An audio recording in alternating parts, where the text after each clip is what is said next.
Okay, beautiful souls. Well, we are in for a real treat today. I cannot wait to introduce you guys to Nora Virginia. She is an intuitive business coach, podcast host, and meditation and breathwork teacher. And we have a lot of similarities. As I'm reading, as I'm going through her bio, you guys are gonna be like, yep, sounds like Christina as we dig in. So she was, after climbing the corporate ladder for nearly a decade in corporate America, she had several spiritual awakenings and, so, as she puts it, several ugly cries in the office bathroom, been there, done that. So she left her finance career to find the courage to no longer settle and to start really following her soul's purpose. And so if you're tuning in, I know that that is why you're tuning in. You have your soul's purpose, you're starting to build, you're starting to scale, and she is the perfect person to really share how she's built, this multiple six-figure business. She helps entrepreneurs do the same organically, without paid ads, without having to go viral. So she blends spirituality and business strategies in this beautiful, almost like a simple way of really starting to demystify the process of making that possible. And she's so passionate about helping her clients achieve their business goals through really empowering them to start to authentically express their truth. So Nora, thank you so much for being here. I can't wait to dig in with you. Thank you. I'm very grateful to be here today, and I'm excited to see what comes up because I feel like these are always very intuitively led. So it'll be interesting to see where we go. I totally agree. I completely agree. And we were just talking, we were like, God, source, universe, use us as conduits. So I'm excited to see where the guides are going to take us today. Me too. And so as we start to dig in, so, for those that are, potentially wanting to really leave the corporate grind, because I know there are several people that are tuning in that are like, I've got my passion project and I want to scale it, but some of them are still in corporate. So take us back to that moment of you're in the corporate grind and you want to go all in on your passion and purpose. What was the thing that really helped you do that? Was there ultimately something that, was there a modality or was there something in life that happened that really woke you up to, okay, life's too short. Let's go. Let's start to really lean into our passion. Yeah, great question. So I always say that you mentioned this when you were introing me just now, but I don't have necessarily a single moment that I can pinpoint. I have a series of moments and we can definitely talk through those as well. But I think that one of the last ones that's a very simple one that came last was actually during the pandemic. When I was like, you know what, if I could just work from home, I'll make this work. I would be happy. I'd been asking my boss to let me go remote literally for years. And then I realized that I thought that I could just, I'd find a way to be grateful and make the job work if that happened. And then fast forward, obviously we all had to work remote. And it was during that time that I was like, oh my God, that's not the key. There had been so many keys. If I got promoted, if I made more money, if I had better hours, if I, X, Y, and Z, and none of those ever did the trick. So for me, it was actually, going along with one of those last moments. It was I was on a walk one day, actually. This is just coming to me. I don't talk about this often, but I was talking to my mom when I was on a walk, and I can't remember what we were talking about, but I was snappy with her, right? I 2D basically. And she was like, I never remember you being this short fuse in the past. You never used to be this way. And that was a conversation that sticks with me because my career and the fact that I hated it and knew that I should be doing something else was actually just so much more than my career at the time. It was affecting who I was as a person. It was affecting my personality. I used to be this really positive, fun person in the office. And I felt like I was that person that was rolling their eyes when new people came in, good luck, you're going to hate it here in a couple of years, that kind of thing. Yeah. And it was that in combination along with realizing that life is short. I think we talked about this maybe a little bit on your podcast or on my podcast when you came on. If I remember correctly, but I was at that shooting in Vegas. It was the biggest shooting in the country in 2017. And that was a couple years before I actually left my corporate job, but it was my first step into entrepreneurship when I was I could literally die tomorrow. And it never felt that real. So I did I'm going to throw out a couple things during this time when I was kind of deciding. The biggest unlock that I had was I think that for a long time, and I see my friends doing this right now that are kind of in the position that we're talking about, is they feel like they need to have it all figured out. The first step in my journey was not that. When I started coaching, I wasn't I'm going to be this big time coach. I was you know what? I'm being guided to take this coaching certification for myself to work on myself personally. And if I want to become a coach, then that's awesome. But I didn't put pressure on it. So it was like the first time in my life that I didn't put pressure on something and have to have this like super prepared plan. And I just allowed myself to take the first step and then see where it would lead to.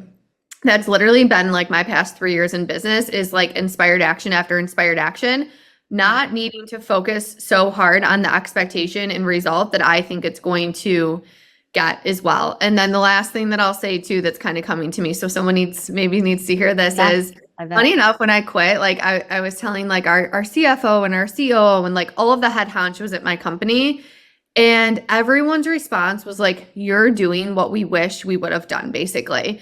And one of them in particular had been my mentor for years, still kind of is. And he's like, the older you get, the harder it's going to be to leave. So like my advice would be, without you going and telling everyone at the company I said this, just do it.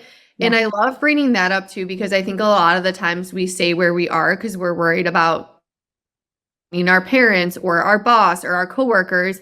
And a lot of the times the disappointment that we feel from them is literally just like the resentment of like, oh, I never did this thing and she's about to do it. So it was so refreshing for me to hear from so many people that were really successful in their careers that they had gone through this and that they almost wish they did the same thing too. And it wasn't that they needed to say that, but it was like a huge kick in the ass for me to be like, okay, I'm not crazy. I just have the courage to do it. And a lot of other people don't. I'm so glad you're bringing this up because, I had kind of a similar experience when I quit, because I was like, oh, like, and granted, I got the both and, where some of my friends were like, you're crazy. What are you doing? Stick in corporate. But what I found to be really interesting is some of my first clients, or some of like when I really stepped in and I had more spaciousness in my calendar, were a lot of the people I worked with. They were like, you're emotionally intelligent. Like, I know your work ethic. I need help here, And so it was like, it was important to not only embody it, like, in my work, in like my passion project at the time, but also in the office too. And so it was like, they were like, wait, what are you doing over there? And I noticed too, when I was just in Forbes, I shared about it on LinkedIn, and all these people that I used to work with were like, this is so inspiring. I wish that I'm so curious. Tell me more. And it's like more lean-ins of people that are like, wait, like, I want to follow my passion and purpose. But to your point, it was like just having the courage to do it. It's like, that's really the only difference, is like having the courage to do it and just taking the leap. So really I love that you brought that up. Yeah, because 2 of my private clients right now are actually from that last corporate job that I had. Yeah. And I had so many clients come from that company and other companies I worked for, but for my corporate life. And I love what you said about it's important to be an embodiment, because I felt that same way. Like, no one was surprised when I left at all. They were like, oh, this makes sense. Like, Nora's been like forming her exit strategy for years. I had people actually say that. And I was doing fitness and leading meditations for the office. I was like the office clown, culture committee, all of the things, right? Yes. Yeah. No one was shocked, but I think it is important. It's like when you sense that other people do, you're just judging yourself. So it's, even if you're not going to go quit your career tomorrow, which, by the way, this is like a whole nother thing. I wouldn't say like, oh, you have to go all in and just quit your corporate job right now for those people. It's like, still have it be your passion project if that's the right path for you while you have this corporate job, but believe in it and talk about it to your coworkers and be excited about it. Like, I was very, very open the entire time with people I worked with when I was building this as well. And I do think that looking back, the confidence that I had around my business and the work that I was teaching, it was like they just ended up reflecting it back to me at the end of the day. Yeah, no, totally. I'm so glad we're talking about this. And what I think is so powerful too is, you have a 99% client retention rate. So like you quit your job a while back and now you still have these 2 clients that like came basically with you. What has really attributed to that retention rate? Like, what are you doing specifically that you feel like has really supported in that? Okay. All of this is probably going to sound so cliche, but like a couple things stand out. Yeah. One is I very much take myself off of the pedestal. And I really do think that that plays a role, because my clients don't look at me like I'm something that's like so like unachievable and like, look at where she is. And like, I can't be myself around her and I have to get ready for our calls. Like, I really become like friend/family with a lot of my clients. And I do that by also having a certain level of vulnerability with them. Like, Yeah. I'm not the coach that's going to be like, business is so easy and like, blah, blah, blah. Like, I'm pretty straight up of like, oh yeah, last week I was in a period of like self-doubt.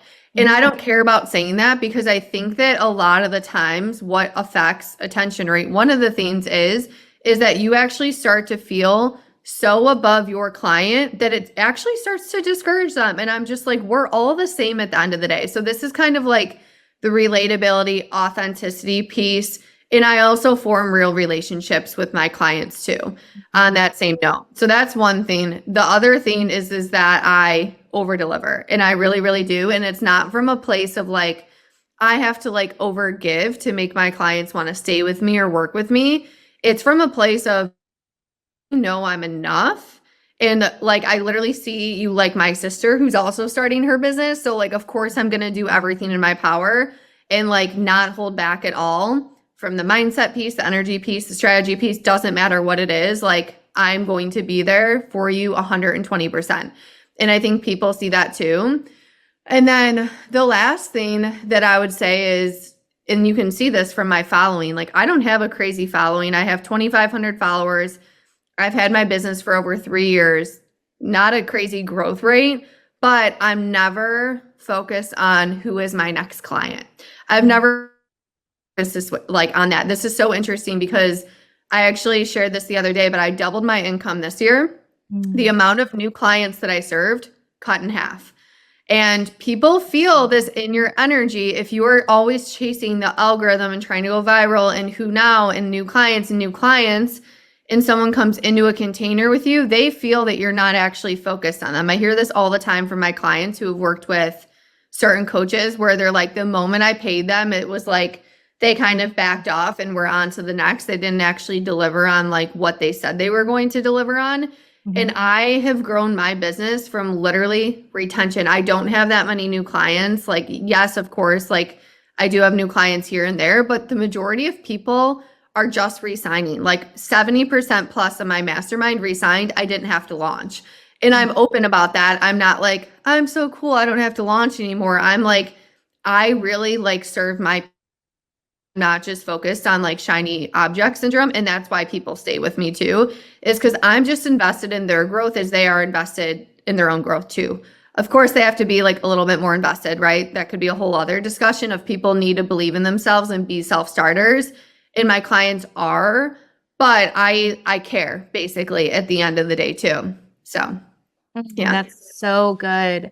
So how did you double it? Would you say then you raised your prices and then they just were like, oh, it's so good? Tell me more about that. Oh, okay. So I guess I raised my prices like a little bit, but more of it was just booking out to my core offerings, which I like talking about a lot because up until this year, I was constantly recreating the wheel.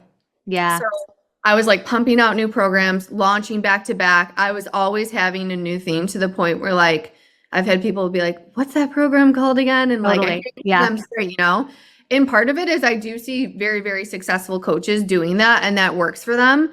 But I got to a point where I was like, this like actually feels exhausting and I don't want this to be my life. Like I'm not the person, like I have so many trainings and courses at this point. Like I like being on coaching calls. I don't need to keep recreating the wheel.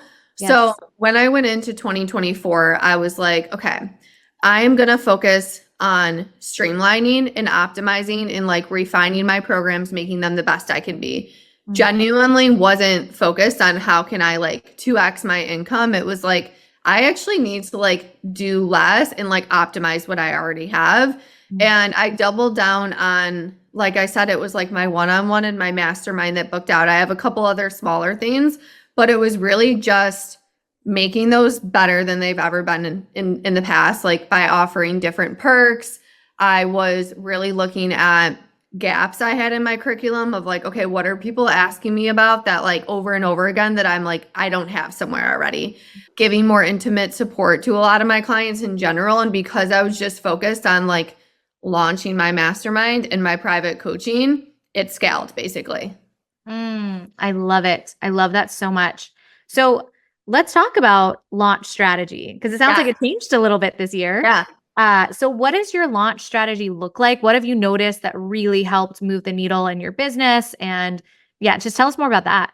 Yeah. So I feel like I think it's changed actually a little bit. I'm curious to hear your input on this, but in the first couple years of my business, I was doing and seeing a lot of success from like webinars and master classes and challenges and things like that. And now I've shifted a little bit. And I'm not saying everyone listen to this, go shift, because I think I had to do that because that was how I built a lot of community. Yeah. But now a lot of my launch and when people are jumping into my programs and coaching, it's actually from like the podcast and content and stuff. And a lot of that is because, again, I want to remind everyone listening to this, I'm not saying like, don't do a masterclass. I'm just saying that like I've already had the community built. So a lot of my launches tend to be like a lot of nurturing and stuff like that. But I have seen a change in consumption rates, like again, post like 2020, 2021, where even myself, a lot of people were consuming more like sitting on hour-long webinars and masterclasses and 2 hours plus. And I'm seeing now a lot of the themes that I do that are like Telegram groups and shorter bite-sized trainings and things like that actually perform better. And I think it's just, I get feedback that like people don't want to just like sit on their computer, right? They want to like consume in a more digestible way. So that's just something I've shifted a little bit in my launch strategy. But right off the bat, I used to like basically announce a freebie, and the freebie would be like a bunch of information that was honestly just trying to prove like, oh, I know a lot about this topic. So please work with me because there's a bunch of information. And I realized that I was honestly overloading people. And it was from like an ego standpoint of like, look at how much I know. And two things usually happen. And this happened in my earlier launches too. People would be like, oh, she just gave me everything. So like, I'm just the classic, I'm just going to give what you gave me. And then I'll come back in like a month if I still need it, or a week if I still need it. That just shows that you actually gave them so much that they believe that they're going to go implement it. And then usually they don't come back.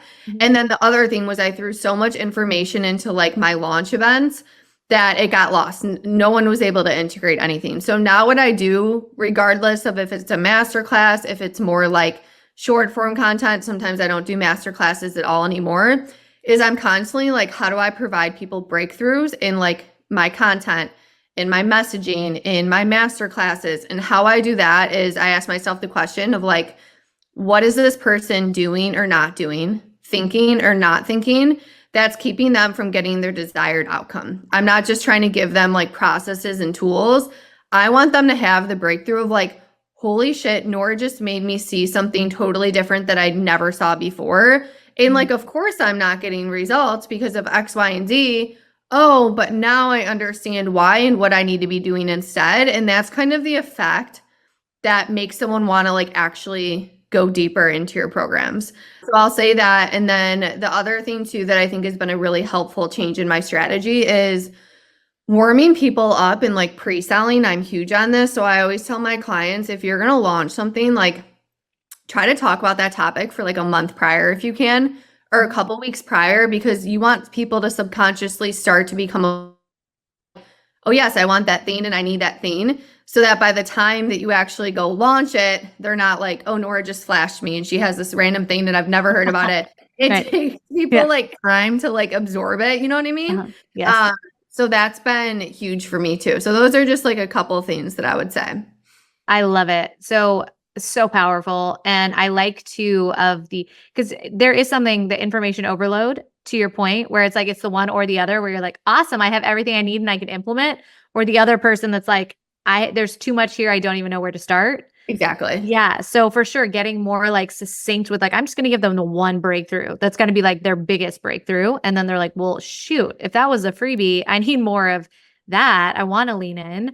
So I think that's super powerful. And I'm curious too, do you have a content strategy? It sounds like you were kind of alluding to it, where it's like pre-launch, like we're going to start to talk about the subject, but is there anything else that you recommend or that you've seen really work with content?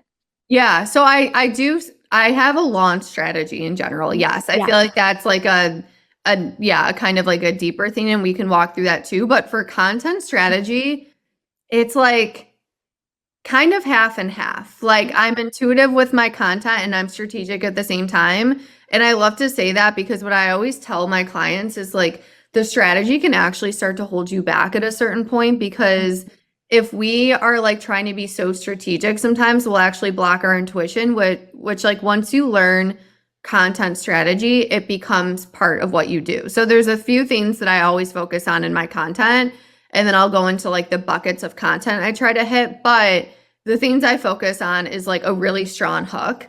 I see a lot of people that like give the solution sometimes away in the hook. And I'm like, you kind of want to like take a step back and be like, okay, like what would make me be like, I have to read this? Like, how can we make it as like intriguing, spicy, make people curious as possible? And we do that by not just giving the answer in the hook. The other thing that I think is helpful is like, you kind of want to think about your ideal client on a level of like, if you were a fly on the wall, like watching them all day long, like what is holding them back during their day, and address that in the hook, because that's like the, oh my God, she's in my head factor of like, you're sitting here thinking this, but in reality, right? Like that type of like hook, like anytime you can like also quote your client with something they're saying or thinking or a specific thing that they're doing that's like really microscopic, but they're like, oh my God, yes, that's me. I feel like that's helpful. So the hook, obviously, I think that value is so important. I try to give value with everything I do. That's also why I feel comfortable like selling so much. I sell nearly daily, whether it's a free or a paid thing or a podcast. I'm always inviting people to go deeper with me, but I feel comfortable doing that because I'm providing so much value at first. And I think that people feel salesy when there's no value. So value can be a process, it can be a tip, it can be a breakthrough, like helping your client see something differently. It can be a lot of different things put in value. And then I give them a call to action. It's like, okay, like what do we want our community to do following this post? So that's kind of like the things I try to encompass in my content. And like I'll get ideas over the weekend, right? Like I walked into my week and I was like, oh, these are 3 things I want to post on, and they were like downloads that came in. But I can still take those downloads and then apply like the strategy to make it work for me and my business as well. And then as far as like the buckets I always try to address, it's like very basic. This might not be mind-blowing for anyone, but like I want to talk about like the dream and the goal that the client has, like very, very specifically. I'm a firm believer in like we need like one specific ideal client to be able to like, again, really touch their heart. So I talk about their goal, their dream. What are they like writing in their journal that they want to manifest every day? Talk about that theme. I'll talk about the challenge, like where are they getting stuck? What are they doing or not doing, thinking or not thinking that's actually holding them back? And then I'll also talk about like, okay, what are some of my clients' like limiting beliefs that are actually keeping them from taking action on their business or on whatever it is that they want in life? Is it money? Is it time? Is it, just like a belief actually that they have? Like, how can we address that? And then I try to mix in like testimonials and like social proof and stuff like that. So those are like the 4 or 5 buckets that I try to hit. And why I do that is because I think that that's like, I call it like sales-based content. It's like if the goal is to sell your offer, then those are like the 4 or 5 things that people need to hear basically to buy that offer. And it's like messaging, content, and your selling points are all the same. So it's not like we need like, oh, I need my content strategy and then my messaging strategy and then my sales strategy. It's all fucking same strategy, right? You're talking about all the same things when you're selling, writing content, doing your landing page. You shouldn't have to like recreate the wheel every single time. So it's actually quite simple. The hard part is getting to know your client on that level. Yeah. And how do you get to know your client on that level? Market research. Yeah. And what does that look like? I love it. Yeah. So this can be so many different ways. It's going to kind of depend on like who the person is and what stage of business they're in. But in the beginning, I think it's helpful to run market research calls.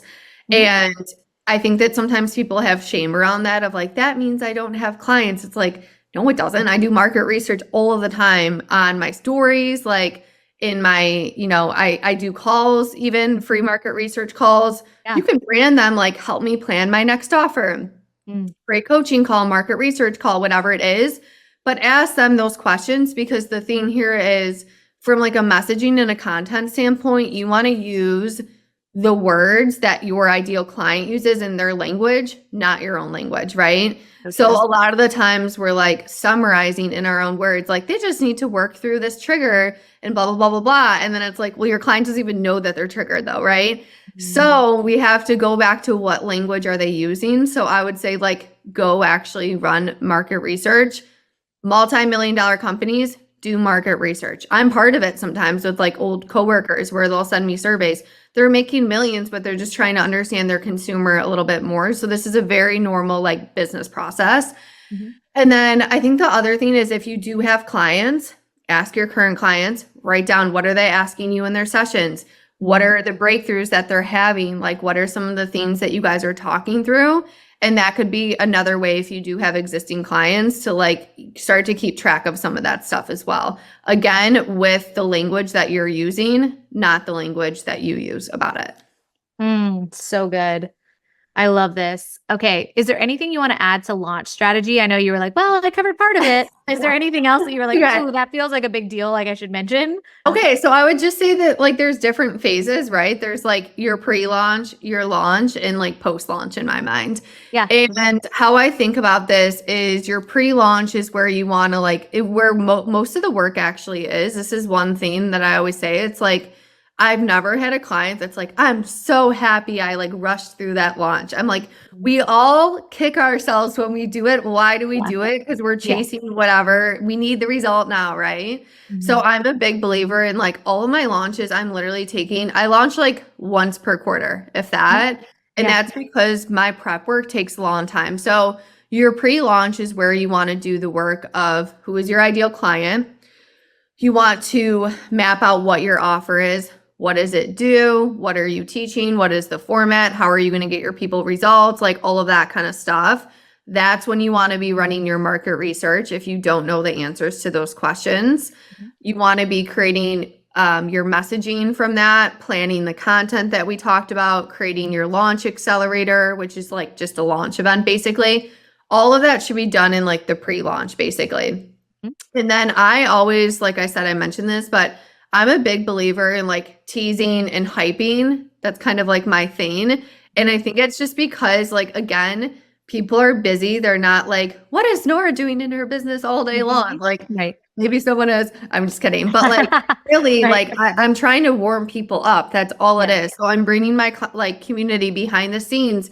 Guess what I'm creating? It's going to help with this thing. I'm running pre-sale pricing. Like I have so many people that are constantly jumping in before the doors open. And it's because I treat that period like a real like part of my launch. And then once I'm launching, all of your work should be done. So at that point, you're like showing up, you're like staying in your energy, you're like big, bold energy. It's all a mindset game. You're over delivering in your launch event, you know, doing your check-ins with your people, all of that kind of stuff. And then after that, I always say do one thing per day in your launch. We don't have to be posting and on our stories 24/7. Like do one thing per day. Is it sending an email? Is it posting a piece of content? Is it doing maybe like something, DMing someone and checking in that like was interested or something like that, one thing per day. And then your post launch is where you want to either, you know, you sell, which is like offer something that's a perfect fit for that same client, but maybe it's less proximity and it's more accessible for them if they weren't ready to jump in. And then I also think doing like a post-launch analysis, like you would in a corporate job, if you did a project of like what went well, what didn't. It's like, if you're going to go through a launch, write down all of the lessons. I do this all the time. And if I ever forgot to look at it, I'm like, damn it, Nora, because I'm like, I forgot to do that thing and I forgot it's so powerful, you know? Yeah. So really going through that process too before you jump to the next thing. And then the one thing that I didn't mention, but is most important, is before anything, I have an entire module on this in one of my launch courses, is like, you have to really get into the belief of your work. That's the most important thing, because like you could have the best strategy in the world, but like your strategy is not going to work if your audience is, you know, dictating how you feel. Meaning if someone's not jumping in during early bird, if your launch is mentally over in your mind, of course it's going to be over. So we have to get so grounded in like, what is going to make me proud during this launch? My inputs, not the outputs. What am I going to do every day? that's what I'm going to be proud of after it. I've had like gone on like my husband and I have like gone on dinner to celebrate launches where I haven't signed on a single client. But like I'm so proud of myself because like I fucking crushed that launch. Like, do you see all the things that I did to support it? So getting really grounded in like, what is the intention of your launch? What is going to make you proud? Realizing that it's not about you. It's about, right, the people that you're serving, the work that you're delivering, stay in your heart is what I'm trying to say. And then the other thing too is like remembering that one launch isn't going to make or break your business. You know, you could have a massive launch and have the next launch flop. Like you could have this launch flop and the next one could be a 100K launch or something. You don't know. So it's like, don't put pressure on one single thing in your business because that is what's going to end up killing you in the end.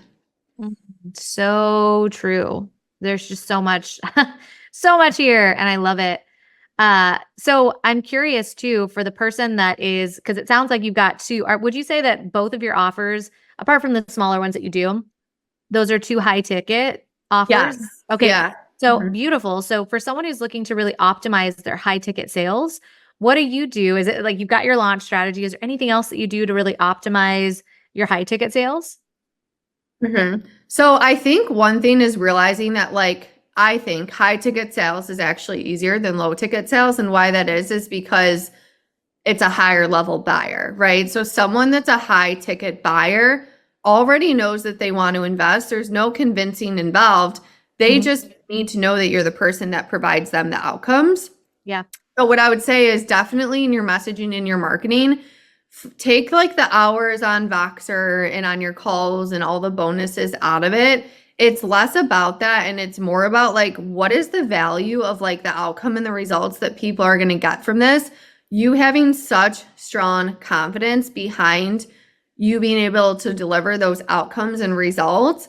And then again, I think sometimes we're like trying to explain our offer in like 20 different ways and like this is why, and like we're kind of like justifying, you know, the pricing and we're calculating what is the hourly rate though, and like does it make sense? And it's like that person doesn't give a shit if they make sense. They're buying either way, they're spending the money either way. It's just, are you the right person or not?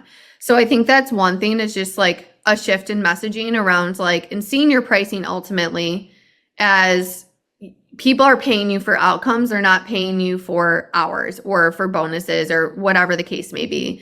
The other thing that I would say is, I kind of mentioned this, but having confidence, right? It's like someone that is a high ticket buyer is confident by nature. And it's because they believe in themselves. Otherwise they wouldn't be like risking, you know, and putting money on the line to get results. They already have a baseline strong level of confidence.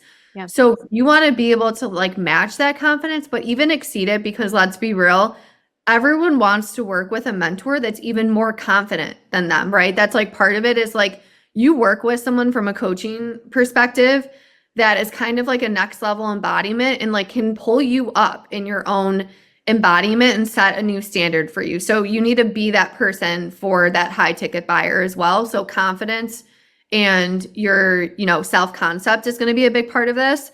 And then I think 3 would be, this is like another selling and messaging thing, but like really selling and messaging for the people that like are here for the confidence, the identity work, who they become in the process, all of that kind of stuff, in like our self starters. And it's kind of like a vibe that you catch in your content, right? Like if someone's constantly talking about like accountability and I'll do the work with you in Voxer 24/7, and if you're stuck, I'll pull you out, and you know, all of that kind of stuff, it just gives the vibes to the person that needs to be constantly pulled out, that needs to be reminded to show up for their goals. And someone that's a high ticket buyer doesn't need or want that. They don't want accountability. A lot of my clients come to me and say like, I don't need accountability, right? They're focused on like being that next level version of themselves. So again, it's like, this is something like that you want to be focused on in your messaging, is it's not just all about like accountability and getting you unstuck and all of that kind of stuff. It's really about, like I say in my content, like this is for a self-starter. I say on my sales calls, like I'm not going to check in with you every Monday and like ask you if you need anything, because I'm teaching you to be a CEO of your business. I'm teaching you to show up for yourself. Like I'm raising your standards. So if I'm sitting here like babysitting to hold your hand the whole way, that's going to do nothing but make you codependent on me and never be able to actually execute in your own business. So I also do a good job voicing this on all of my calls, in my workshops. Like, I think people know that I'm definitely like I don't know how to describe this. I'm not going to like sit there and like baby you. I do expect my clients to like show up, and the ones that do pay high ticket, not all the time, right? There's a few people, few and far between, that we get, but they show the F up, right? And it's because they're that type of person that they don't need someone to tell them what to do every single day. So true. So accurate. And then you know that, especially if they're stepping into your mastermind, that they're surrounded by a bunch of other self-starters too, where it's like that's a vibe, there's something where it's like, yeah, that matters. And it affects the whole group too. If there's people in it that like aren't showing up and they're always like, oh, I forgot to do this thing, or I blah, blah, blah, blah, blah. It's like, ask for support, right? This is why you're paying me. And we're not, yes, we're intuitives, but we're also like not mind readers at the end of the day too. So I do think it has to be like a partnership, where as coaches, we want to be able to recognize our clients' blind spots, but at the same time, they also have to be proactive from a growth standpoint and tell us like, this is where I'm struggling. This came up for me this week. I feel like this thing's taking me a long time and I don't know why, and be able to take an active part in that partnership as well. Absolutely. I'm curious if you've noticed a difference between your clients that are in the mastermind versus the ones that lean into one-on-one. Do you find, is there like a stair step? Like they start mastermind, they go one-on-one, or they go one-on-one and then step into mastermind? Like tell me more about that dynamic, because they're both high ticket. So I'm curious what you've come to learn about having two high ticket offers, because I love this concept. That's a good question. So funny enough, no, I will have like brand new business owners that are in my one-on-one coaching, and I'll have people that like are so successful in their business and don't actually need my help from a strategy perspective, that are like just there for the mindset and the energy and like the identity work and confidence and all of that. And I love making this distinction of like, to me, I think that why this is sometimes when you hear people be like, well, people do mastermind and then one-on-one, it's like, well, yes, one-on-one is higher ticket, but I don't think a higher level buyer makes more money. I've seen this so many times where I'm like, someone that's brand new in their business, I have had plenty of people that are in one-on-one brand new in their business, absolutely crush it. They weren't making money yet when they started, but they were actually so much more motivated than maybe the person next to them that was making money. So this isn't necessarily about like how much money you make or like what this person's career is or anything like that, because someone that has like a huge career might not even show up for your coaching. I've had that happen too, where I've worked with someone in corporate that has this crazy high level position. It's not a money problem, but they're just not invested in the goal and the desire enough. So they're not going to show up like a high level client right in the package. So this is more about like the characteristics of the client than anything else. That's what I'm usually really trying to call up to, is it's like, it's less about where someone is in their business, and it's truly more about like, how committed are they? What is their personality? Do they have those qualities that are required to like be successful as an entrepreneur as well? So good. So would you say too, then for your launch strategy, are you mainly quote unquote selling, or do you just do the launch strategy more or less around mastermind? And then you'll just, when you have an opening, start to share about one-on-ones? Is that kind of how, because there's so many spiritual entrepreneurs that have business structures like this, that I'm like thinking about, they're probably wanting you to answer this question too. Yes. Okay. So people are going to sometimes maybe roll their eyes at this answer. I don't know, but I really don't have to. I don't launch my one-on-one. It doesn't mean that I didn't, but it honestly kind of fills itself. Like what I do is people will love this. I make sure I have space on my calendar. I think that's really big. Like from a manifestation standpoint, is if I have an opening, I actually will put client number 4 or something, and I'll block out time on the calendar to show the universe like I'm available and open to receive another client.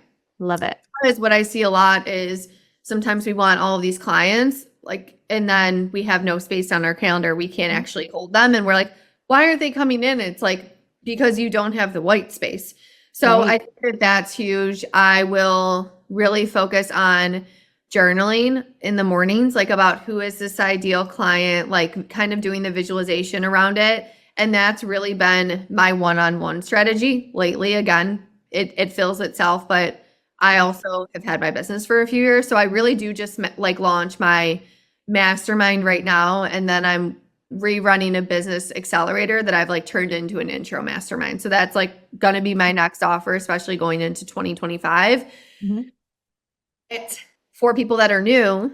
I have my clients take the same exact launch strategy that I explained and do that for their one-on-one. And they sign on one-on-one clients that way too, where like you still want to know who your ideal client is. You still want to make sure that you have the right messaging. Yes, maybe the spots aren't necessarily going away, but you could do like an early bird or some sort of a price incentive for a blocked period of time. Mm-hmm. So if you want to do a launch event, and that launch event should include some sort of free one-on-one time because you want to give people a taste of what it's like to work one-on-one with you. So if they're just showing up and watching you teach, yes, they could of course jump in, but a lot of the times doing a free coaching call is like, people just like get access to you and they're like, oh my God, she's amazing. Of course I want to work with her. Mm-hmm. So I do think that you can use the same launch strategy to launch one-on-one. And I say that because I didn't realize that in the beginning. I was just like, this is my highest ticket offer and I'm going to cross my fingers and like hope that it fills. And it's for everyone, right? I can coach anyone one-on-one. So why have an ideal client for it? But it works the same exact way as a group in my mind. Oh, so good. Well, I'm curious if you had one piece of advice for the spiritual entrepreneur that's looking to scale to 6 figures and beyond, what piece of advice would you give them? Maybe it's like 1 or 2 pieces that just come to mind for the person who's like, oh, I just really want to scale. I want to go all in. I really want to take this either from, 5 figures to 6 or even 6 to 7. Like, what would you say? Are you at the multiple 6 figures? Let's say it's 6 to then multiple 6 figures. What would you say to that person that's trying to scale it? Yeah. So I would say my biggest piece of advice at like all levels is long haul energy. Yeah. All this. So it's basically saying like, I am in this for the long haul and it doesn't matter if it takes 6 months or 6 years or 16 years. Like I'm in it basically, and I'm willing to do whatever it takes. I'm committed. I'm going to believe in myself. Like having that energy of like really looking forward that long term. And why I say that is because in the beginning of your business, it can be so discouraging. Like I remember being there crying so many times. Like I wasn't the person that made 6 figures in my first year or anything like that. And it was incredibly discouraging to like put so much work into something and not see the results yet. But every action you take and move that you make is working. And we really do have to trust that and not put timelines on it. And I think what messed me up in the beginning is seeing all of these coaches in 6 figures in their first year and all that kind of stuff. And it's just, can it happen? Yes. But is it normal? No, it's not. It's hard work to build a business. So when someone has that in their mind and then they don't hit it in the first year or 2 or even 3 years and they give up, that shit breaks my heart because I'm like, I know if you really would have just kept building, this would have happened for you. And we're just failing because our human mind thought it was going to happen in 1 or 2 years and it didn't. And I would give the same advice to someone that's at 6, scaling to multiple 6 figures. And why that is because then sometimes we have the expectation of, oh, I've already done it, so it's going to grow quicker and blah, blah, blah. And we have the same exact problem where we're like, WTF, it's not like we're going to give up, but it's like removing the timeline of like, go back to when you first started your business and you were so hungry and you just cared about like serving the fuck out of your people and making a difference in your life. Get back into your heart. Remember why you're doing what you're doing. Be grateful for all that you've already created because there's people out there that would kill to be at 6 figures and you're probably just like, why am I not at multiple 6 figures yet, right? We all do this. And then it's like, why am I not at 7 figures? So it's really coming back to like gratitude, but then also having that long haul energy of like, it's literally just a matter of time before I hit this point as long as I don't give up. That is so true. Gosh, I love that answer so much. Because it's so true that we always have those micro moments, but I'm telling you, if you're attracting the right clients too, it's like at the end of the day, these, we all have those moments where like, I'm going to give up. And then we're like, no, I'm not. I know I'm not. I'm just saying it out loud so that I can get it out of my body because I know ultimately I don't actually want to give up. But surrounding yourself with people that are like, hold the energy, keep going. Like, got this. Like that matters. So that's why I think masterminds are so powerful, because you're surrounded by a bunch of people that get it, that are Yes. like, hey, me too, last week, especially if you're taking yourself off that pedestal and you're like, I'm just going to be real with you guys. I also felt that yesterday, Yeah. so empowering for people to be like, oh, thank God I'm not the only one that's figuring it out as I'm going. Like, I think that's what's been so empowering too. About two of the mentors that I'm working with right now are very similar. They're like, look, guys, we are figuring it out as we're going, like Yes. 8-figure business owners. And I was like, here, like, oh, they've got it all figured out. They've done it all. And then every time they get on those calls, they're like, okay, so let me share with you last week what did not work. And here are some of the things that I learned. And it's like, how refreshing, it's like, it's Yeah. so refreshing to lean into mentors that are like that are like, let's not kid ourselves. There are things that definitely work, but there's also Yeah. things that didn't work. And that's why we do lean into mentors. Like, let me help you take the shortcut, Yeah. I think I sometimes we forget that too. Like the shortcut, share with me how you failed, not just how you're winning, because it's like makes it normalized, when we have those failed launches that like, wait, this person made 7 figures. Why did I make $300? It's like, yeah.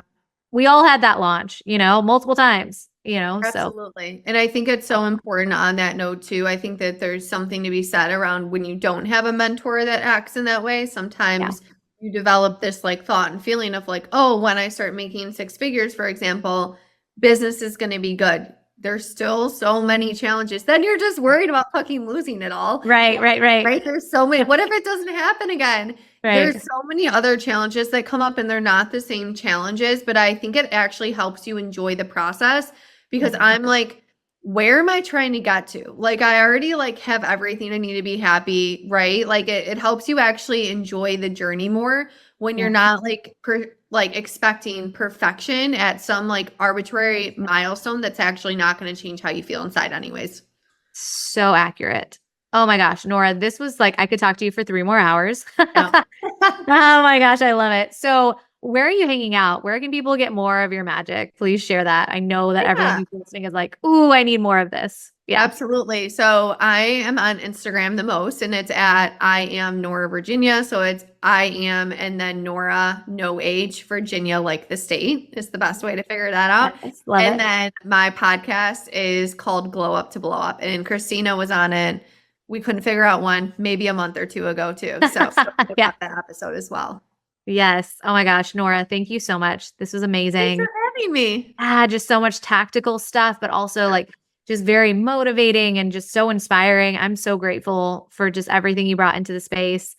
And for everyone that's listening, I know that you received something so magical. So please take a screenshot, tag both of us, share your biggest takeaway. That is how we know what to create more of. I know every time someone tags me in something, I'm like, oh, okay, that's the takeaway.